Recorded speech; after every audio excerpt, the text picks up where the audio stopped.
So, here I am. I don't think it's as dark as it could be. Hello and welcome to my channel. My name is Marius and you're watching Dark Minded. My recent purchase for my bike and a recent upgrade, it was something I want to do it for a long time. The problem was at the time, well, the budget was too small. So the thing is that I was looking at the Lone Rider, these auxiliary lights.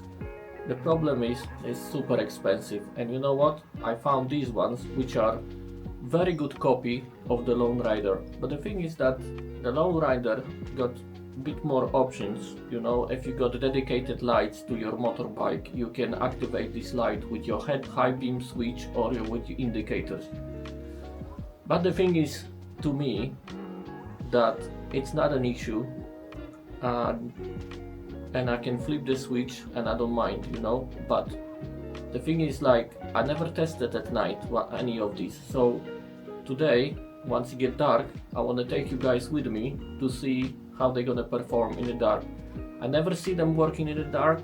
I'm guessing they're going to be very bright, and yeah, I hope they're gonna work well. Okay, let me show you some functionality of this light. So first of all, you have this orange light, which they look really bright on the camera, but in the reality they're not so bright because it's quite dark in the garage. Other thing is strobe light, which you can switch between function, low beam and high beam. They seems to be very bright, so I can't wait to see how they're gonna perform at night. So yeah, I'll see you there. So, here I am. I don't think it's as dark as it could be. Obviously it's summer, so it's quite bright still outside, but I think we can be able to see a difference straight away. So let's do that quick test. So this is a low beam, kind of low beam, and this is the high beam.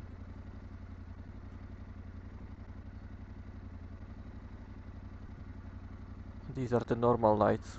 So let's go, let's see how it's gonna work while I'm riding. So let's take it slow first and see what's the range on these lights. So this one seems like to be more like a floodlights, and on this one there is like a lens in the middle which like focus the light. So look at this, it's like a daytime compared to this. You know, before I thought, oh, such a great lights in Tenerife. You're not bad, but compared to this or this,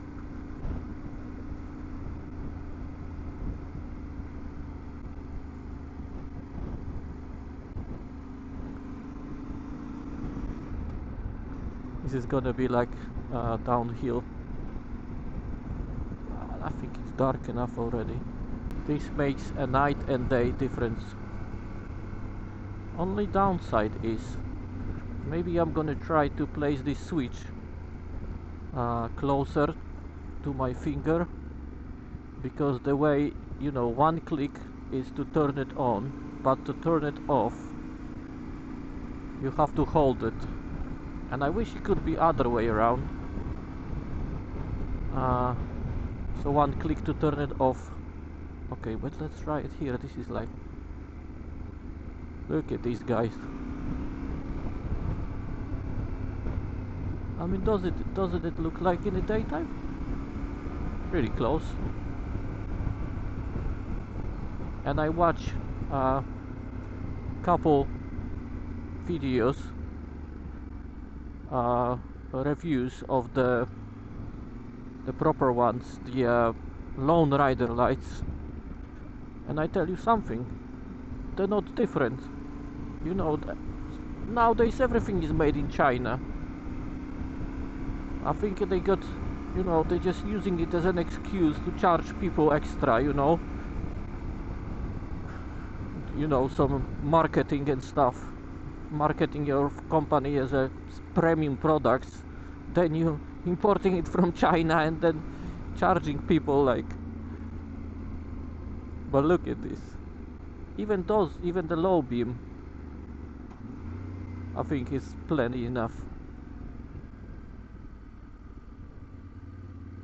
I try to adjust them a little bit better, but it's a bit difficult because I don't have a center stand. That's the main function, and I think this one, even compared to the one I had before, there's so much better, especially maybe not so much this low beam, but this high beam. Look at this, it is like a half a mile. Maybe road itself is not half a mile, but if I, yeah, I think this makes riding so much better at night. I'm not sure about how badly would dazzle other people on the road in a normal traffic. But I think in the daytime it should be alright. And now you're gonna see the massive difference it makes. Look, I think the standard headlights, they're like, I would say 50 meters, having 50 meters beam. But these ones, I think they're better than in many cars. I think it completely blinds someone with them. And like I said, only one downside is that switch. That switch could be better, you know, in a way that it could be closer to the finger. Because, you know, if someone just jump out from the, you know, suddenly appear from the corner, you might not be able to switch it off quick enough.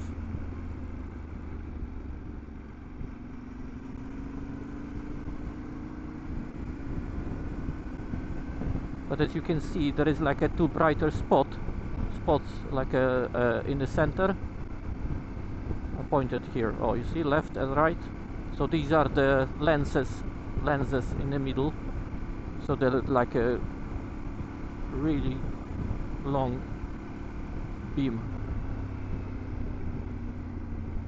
But luckily, as you can see, at least there is, once they're on, there is a backlight for the buttons, so you can easily find it. So yeah, in my humble opinion, if I would ever buy a Lone Rider headlight for £630, and then I would realize there is something like this for about 100, I wouldn't be happy. Well, I'm sure some of you guys, you know, can afford to spend between 600 and 800 pounds for the headlights, for the, sorry, auxiliary lights. Well, but I'm not that person, unfortunately. I don't think it's sensible to spend 10% of the value of the bike for the lights. Come on, it's just, even for someone who got the money to spend it, I think it doesn't make much of the sense, you know. So yeah, these ones are definitely the alternative. I'm gonna put a link in the description. There is for the eBay, sorry, link for that eBay thing, for the eBay listing, the place where I bought it from. The exact one that I have, but there is quite few to choose from. I don't know what about the other ones. There are plenty of similar looking one. But if you want one like me, I'm gonna attach the link in the description, so you can have a look yourself and buy. So look, I'm coming out from the village and I can see everything, and without it,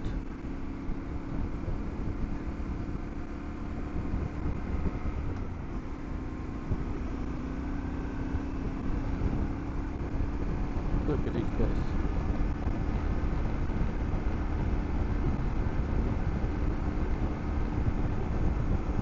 Purposely I'm not going too fast so we can actually see.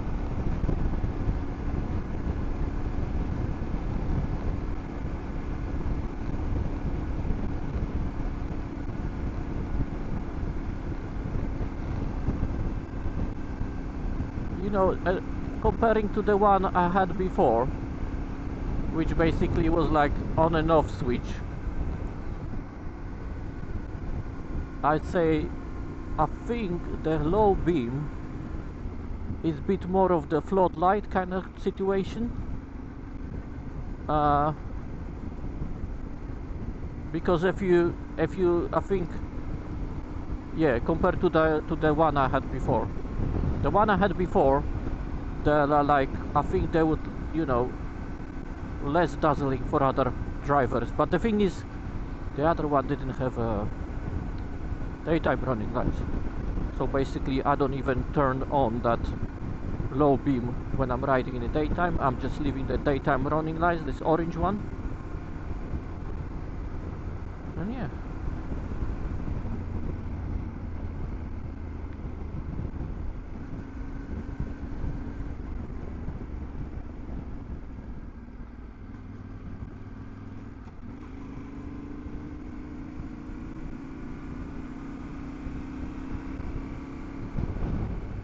I think once I'm gonna use it a couple times, I just get used to it, to the placement on that switch,